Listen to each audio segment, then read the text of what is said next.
सुमन के हाथ से सब्जियों का थैला लगभग छूट ही गया था जब उसके पीछे से एक आवाज गूंजी। यही है मेरी एक्स वाइफ, देखो जरा कैसी लग रही है। ये आवाज सुनते ही सुमन का दिल जोर से धड़का, उसके कदम जमीन में गड़ गए। इस आवाज को तो वह नींद में भी पहचान सकती थी। उसने धीरे से मुड़कर देखा। सामने विवेक खड़ा था, उसका तलाकशुदा पति, और उसके साथ ही उसकी वही गर्लफ्रेंड काव्या, जिसके कारण उन दोनों का तलाक हुआ था।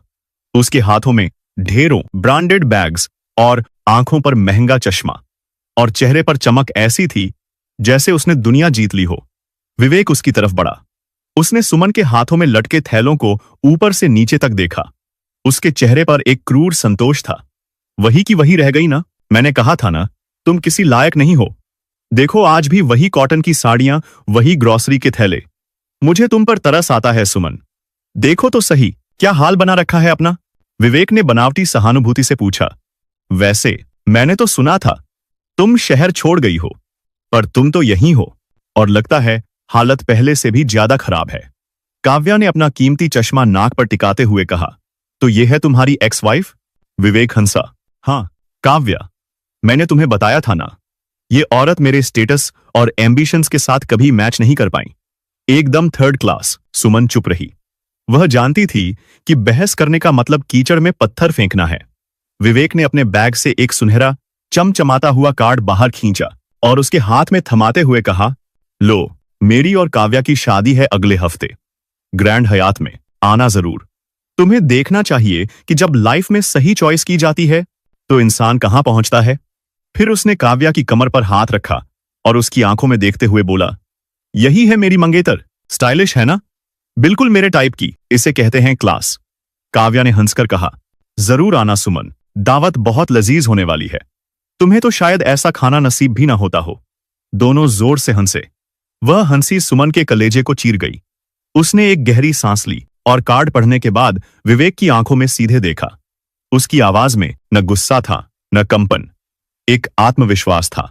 बधाई हो विवेक, जरूर आऊंगी। पुराने रिश्तों की एक आखिरी रस्म तो निभानी ही पड़ेगी। विवेक को उम्मीद थी कि सुमन को जलन होगी, लेकिन उसकी शांति ने उसे थोड़ा असहज कर दिया। हाँ हाँ बिल्कुल आना, और कोई गिफ्ट वगैरह मत लाना, मुझे पता है तुम अफोर्ड नहीं कर पाओगी। वे दोनों अपनी महंगी एसयूवी में बैठकर धूल उड़ाते हुए निकल गए। सुमन ने अपनी कलाई घड़ी देखी। शाम के 6:30 बज चुके थे। तभी उसका फोन बज उठा। जी, बस पहुंच रही हूं, कहते हुए सुमन ने फोन रखा। 3 साल पहले का मंजर उसकी आंखों के सामने तैर गया। सुमन एक पढ़ी लिखी लड़की थी। विवेक एक छोटी कंपनी में टीम लीडर था। विवेक से शादी के बाद सुमन घर संभालती, विवेक के बूढ़े माँ बाप की सेवा करती और अपने शौक पूरे करने की बजाय दूसरों के लिए जीती थी। लेकिन विवेक को वो अपने से कमतर लगती थी।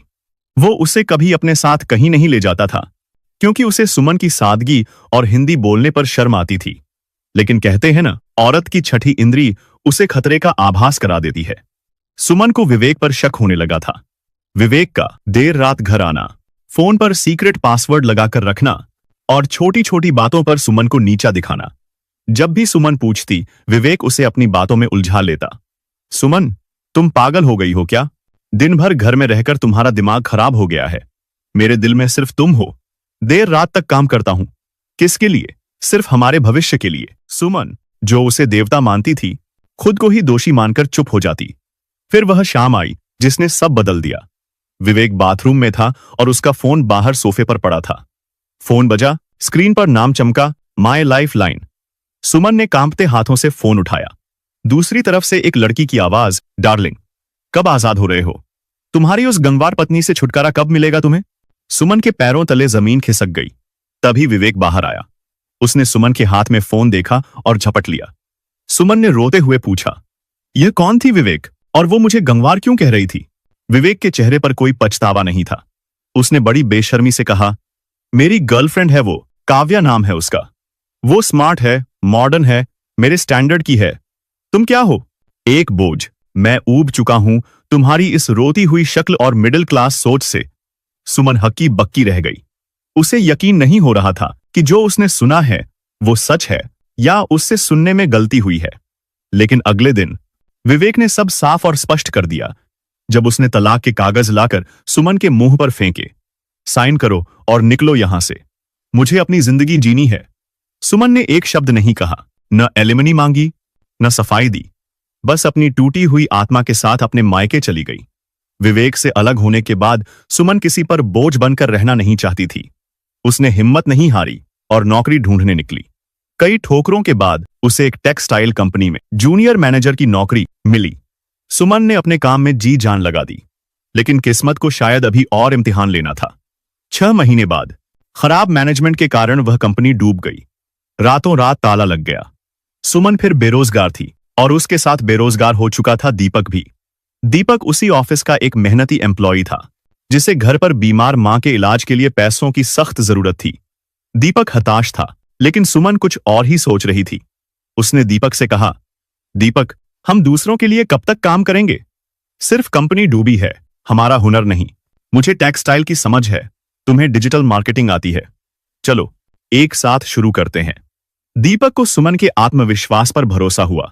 दोनों ने अपनी थोड़ी बहुत जमा पूंजी मिलाई, एक छोटा सा कमरा किराए पर लिया और शुरू किया अपना वेंचर विरासत। उनका विजन साफ था, भारत के लुप्त हो रहे हथकरघा को नए ट्रेंडी रूप में सोशल मीडिया पर बेचना। शुरुआत मुश्किल थी। दिन में वे कारीगरों के पास धूल धक्कड़ में घूमते, रात रात भर जागकर इंस्टाग्राम और फेसबुक पर मार्केटिंग कैंपेन चलाते। दीपक ने सोशल मीडिया को अपना हथियार बनाया। वह जानता था कि प्रोडक्ट को कहानी बनाकर कैसे बेचना है, और सुमन जानती थी कि कौन सा डिजाइन लोगों के दिल को छुएगा। उनकी मेहनत रंग लाई। उनका पहला कलेक्शन सोशल मीडिया पर वायरल हो गया। 1 साल के भीतर वे फर्श से अर्श पर पहुंच गए। ऑर्डर्स की तो जैसे बाढ़ सी आ गई। इस संघर्ष के दौरान सुमन और दीपक एक दूसरे के सबसे बड़े सहारे बन गए थे। दीपक ने सुमन को कभी बेचारी नहीं समझा, बल्कि उसे एक योद्धा माना, और सुमन ने दीपक में वह सम्मान और बराबरी पाई जो विवेक ने कभी नहीं दी थी। दोस्ती प्यार में बदली और उन्होंने सादगी से शादी कर ली। शादी के बाद जैसे उनकी किस्मत को पंख लग गए। बिजनेस दिन दूनी और रात चौगुनी तरक्की करने लगा। 3 साल के अंदर विरासत एक स्टार्टअप से एक मल्टीनेशनल ब्रांड बन गया। सुमन अब वही गंवार सुमन नहीं थी। वह एक बिजनेस टाइकून थी, लेकिन उसने अपनी सादगी नहीं छोड़ी थी। वो अपनी जड़ों से जुड़ी हुई थी। लेकिन आज विवेक और उसकी गर्लफ्रेंड की जहर बुझी बातों ने सुमन के आत्मसम्मान को जबरदस्त ठेस पहुंचाई थी। थोड़ी देर बाद सुमन घर पहुंची तो उसके पति ने पूछा, क्या हुआ? चेहरा उतरा हुआ क्यों है? सुमन ने हाथ में पकड़ा वह सुनहरा कार्ड सेंटर टेबल पर रख दिया। विवेक वेड्स काव्या बाजार में मिल गया था। सुमन ने एक फीकी हंसी हंसते हुए कहा और सारी बात बताई। दीपक ने सुमन का हाथ पकड़ा। उसके चेहरे पर एक शरारती लेकिन मजबूत मुस्कान थी। शादी में बुलाया है तो चलेंगे ना? सिर्फ तुम क्यों, मैं भी साथ चलूंगा, दीपक ने दृढ़ता से कहा। और गिफ्ट भी ऐसा देकर आएंगे कि वो जिंदगी भर याद रखेगा। इधर विवेक अपने अहंकार में इतना अंधा था कि उसे खबर ही नहीं थी कि बाजार में जिस औरत को उसने कार्ड थमाया था, उसके पीछे अब दीपक जैसा मजबूत साथी और करोड़ों का साम्राज्य खड़ा है। 1 सप्ताह बीत चुका था। शादी की रात ग्रैंड हयात होटल का बड़ा सा लॉन रोशनी से नहाया हुआ था। नजारा किसी फिल्म के सेट जैसा था। मखमली कालीन, विदेशी फूलों की सजावट और शहर के रईसजादों की भीड़। विवेक क्रीम कलर की शेरवानी में दूल्हा बना स्टेज पर खड़ा था। उसके बगल में काव्या लाल लहंगे में सजी कैमरा पर पोज दे रही थी। विवेक के हाथ में शैंपेन का गिलास था। वह अपने दोस्तों से घिरे हुए अपनी सक्सेस स्टोरी सुना रहा था। यार, लाइफ में रिस्क लेना पड़ता है। मैंने लिया, आज जेनिथ कॉर्प में वाइस प्रेसिडेंट हूं और काव्या शीज परफेक्ट। तभी एक दोस्त ने पूछा, अरे तू कह रहा था तेरी एक्स वाइफ आने वाली है? विवेक ने ठहाका लगाया। हाँ यार, बुलाया है। थोड़ा एंटरटेनमेंट भी तो होना चाहिए। सब हंस पड़े। कुछ देर में विवेक माइक पर सभी रिश्तेदारों को संबोधित करने आया, लेकिन तभी लॉन में एक शानदार काले रंग की मर्सिडीज आकर रुकी। सबकी नजरें उस महंगी गाड़ी पर टिक गईं। ड्राइवर सीट का दरवाजा खुला। एक बेहद स्मार्ट और सौम्य दिखने वाला आदमी उतरा। दीपक। उसने गहरा नीला सूट पहना था और चेहरे पर एक शालीन मुस्कान थी। वह तेजी से घूमकर पिछली सीट की तरफ गया और दरवाजा खोला। उसने अपना हाथ आगे बढ़ाया। दीपक का हाथ थामकर सुमन गाड़ी से उतरी। आज उसने मैरून रंग की एक बेहद नफीस कांजीवरम साड़ी में थी। हाथों में जड़ाऊ कंगन और गले में हीरों का हार था, लेकिन जेवर से ज्यादा चमक उसके चेहरे पर थी। ऐसा लग रहा था जैसे कोई रानी अपने राजा के साथ आई हो। उसी समय दीपक का फोन बज उठा। उसने स्क्रीन देखी, फिर सुमन की आंखों में देखकर आगे चलने का इशारा किया और फोन कान से लगाकर थोड़ा पीछे रुक गया। सुमन ने एक गहरी सांस ली और अकेले आगे बढ़ी। स्टेज पर खड़े विवेक का हाथ हवा में ही रुक गया। काव्या की आंखें भी फटी रह गईं। विवेक, ये तुम्हारी एक्स वाइफ सुमन है ना? ऐसा कैसे? विवेक के गले से आवाज नहीं निकली। हाँ, है तो सुमन ही। सुमन धीरे धीरे स्टेज की तरफ बढ़ी। हॉल में सन्नाटा छा गया।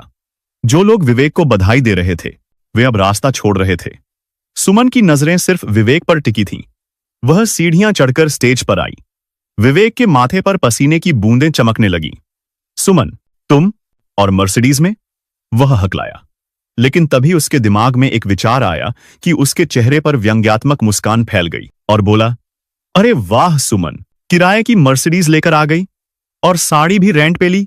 बेचारी, इतनी मेहनत की दिखावे के लिए पूरे महीने की तनख्वाह क्या आज ही खर्च कर दी तुमने?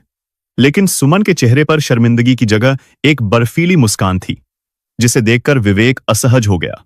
विवेक, जब इंसान खुद उधार की जिंदगी जीता है तो बाकी लोगों को भी उसी नजरिए से देखता है। लेकिन फिक्र मत करो, मैं तुम्हारे सारे सवालों का जवाब एक साथ दूंगी। एक गिफ्ट लाई हूं तुम्हारे लिए, जो ना किराए का है ना उधार का, बिल्कुल ओरिजिनल है तुम्हारे नाम का। सुमन और विवेक जब बात कर रहे थे वो सब बातें माइक के जरिए मेहमानों को भी सुनाई दे रही थीं। फिर सुमन बोली, विवेक, तुमने उस दिन मार्केट में कहा था कि मैं अफोर्ड नहीं कर पाऊंगी। तुम सही थे। मैं तुम्हारी तरह सस्ती सोच और छिछोरापन अफोर्ड नहीं कर सकती। मेरे स्टैंडर्ड्स अब बहुत ऊंचे हैं। हॉल में फुसफुसाहट शुरू हो गई। सुमन ने अपने क्लच से एक लिफाफा निकाला और विवेक की ओर बढ़ाते हुए कहा, तुमने तो उपहार लाने से मना किया था, लेकिन हमारे संस्कारों में है कि खाली हाथ किसी के यहां नहीं जाते। विवेक सुमन का आत्मविश्वास देखकर हैरान था। उसने कांपते हाथों से लिफाफा पकड़ा। उसे खोलते हुए उसकी उंगलियां फिसल रही थीं। उसने कागज बाहर निकाला। सबसे ऊपर मोटे अक्षरों में लिखा था, कंपनी अधिग्रहण समझौता खरीदार दीप सुमन ग्रुप खरीदी गई कंपनी जिनित कॉर्प। विवेक की आंखों के आगे अंधेरा छा गया। जिस कंपनी जिनित कॉर्प का वह वाइस प्रेसिडेंट था, उस पूरी कंपनी को दीप सुमन ग्रुप ने खरीद लिया था। सुमन ने मुस्कुराते हुए कहा, मिस्टर विवेक, शायद आपको पता न हो, आज सुबह ही शहर की एक बड़ी डील साइन हुई है। आप जिस कंपनी में काम करते हैं उसे अब मेरी कंपनी दीप सुमन ग्रुप ने टेक ओवर कर लिया है। अब विवेक के तो दिल ने जैसे धड़कन ही बंद कर दिया था। भीड़ में ओह माय गॉड की आवाजें उठीं। काव्या का चेहरा सफेद पड़ गया और विवेक, सुमन ने जारी रखा, नई मैनेजमेंट, यानी कि मैंने यह फैसला किया है कि हम अपनी कंपनी में ऐसे लोगों को जगह नहीं देते जिनके लिए वफादारी और रिश्तों की कोई कीमत न हो। सुमन ने लिफाफे की तरफ इशारा किया। अगला पन्ना पलटो। विवेक ने पन्ना पलटा। टर्मिनेशन लेटर, बर्खास्तगी का पत्र। वजह, कंपनी के मूल्यों के खिलाफ आचरण। सुमन की आवाज अब और भी सख्त हो गई। तुम्हें नौकरी से निकाला जाता है, अभी इसी वक्त। यह तुम्हारी शादी का मेरा तोहफा है। अब तुम्हारे पास अपनी क्लास और लाइफस्टाइल को एंजॉय करने के लिए पूरी जिंदगी पड़ी है। तभी सीढ़ियों पर कदमों की आहट हुई। दीपक फोन रखकर ऊपर आ चुका था। वह आकर सुमन के ठीक बगल में खड़ा हो गया, एक मजबूत दीवार की तरह। सुमन ने दीपक का हाथ थामा और विवेक की तरफ देखा। और हां विवेक, मिलो इनसे। ये हैं दीपक, मेरे बिजनेस पार्टनर और मेरे पति। विवेक और काव्या सन्न रह गए। दीपक ने मुझे तब संभाला जब तुमने मुझे कचरे की तरह फेंक दिया था। इन्होंने मुझे चलना नहीं, उड़ना सिखाया। फर्क सिर्फ इतना है विवेक कि तुम औरत को पैर की जूती समझते थे और दीपक हम सफर समझते हैं। इसे कहते हैं असली क्लास, जो कपड़ों में नहीं संस्कारों में होती है। दीपक ने विवेक की तरफ एक ठंडी नजर डाली, कुछ नहीं बोला, बस सुमन के कंधे पर हल्का सा हाथ रखा। सुमन ने काव्या की तरफ देखा जो अब रोने ही वाली थी। काव्या जी, आपने कहा था कि खाना लजीज होगा। जरूर होगा, पर मुझे डर है कि अब इस खाने का बिल कौन भरेगा, क्योंकि दूल्हे राजा तो अब बेरोजगार हैं। इतना कहकर सुमन और दीपक जाने के लिए मुड़े। फिर वहां जो तूफान उठा वह देखने लायक था। विवेक अपनी सारी अकड़ भूलकर गिड़गिड़ाने लगा। सुमन, रुको प्लीज, ऐसा मत करो, मेरी बात सुनो, मैं बर्बाद हो जाऊंगा। प्लीज सुमन, एक मौका, बस एक मौका। लेकिन सुमन ने मुड़कर नहीं देखा और दीपक का हाथ थामे निकल गई। काव्या ने गुस्से में अपनी वरमाला तोड़कर विवेक के मुंह पर दे मारी। यह क्या तमाशा है विवेक, तुम्हारी नौकरी चली गई, अब हम ईएमआई कैसे भरेंगे, हमारे हनीमून पैकेज का क्या होगा। विवेक गिड़गिड़ाया। काव्या सुनो तो, मैं दूसरी जॉब ढूंढ लूंगा। ढूंढ लोगे? कब? धोखेबाज, भिखारी कहीं के, वह चीख पड़ी। मैंने तुम्हें चुना क्योंकि तुम सक्सेसफुल थे, लेकिन आज तुम तो एक हारे हुए, बेरोजगार और सड़क पर आए हुए आदमी हो। जिस आदमी की इज्जत उसकी एक्स वाइफ ने भरे बाजार में उतार दी, उसके साथ मैं अपनी जिंदगी खराब नहीं कर सकती। चिल्लाते हुए वो गुस्से में स्टेज से नीचे उतर गई। मेहमानों के बीच कानाफूसी और हंसी शुरू हो गई। किसी ने पीछे से कमेंट किया, भाई एक्स वाइफ ने क्या धोया है, इसे कहते हैं जैसी करनी वैसी भरनी। बाहर कार में बैठते ही सुमन ने एक लंबी सांस ली। गाड़ी आगे बढ़ गई। विवेक स्टेज के बीचों बीच अकेला खड़ा था। कभी पैरों में पड़ी वरमाला को देखता, कभी हाथ में थामे टर्मिनेशन लेटर को, तो कभी सामने खाली होती कुर्सियों को। तो दोस्तों, आपको यह कहानी कैसी लगी, लाइक और कमेंट करके जरूर बताएं और चैनल को सब्सक्राइब करना बिल्कुल न भूलें। धन्यवाद।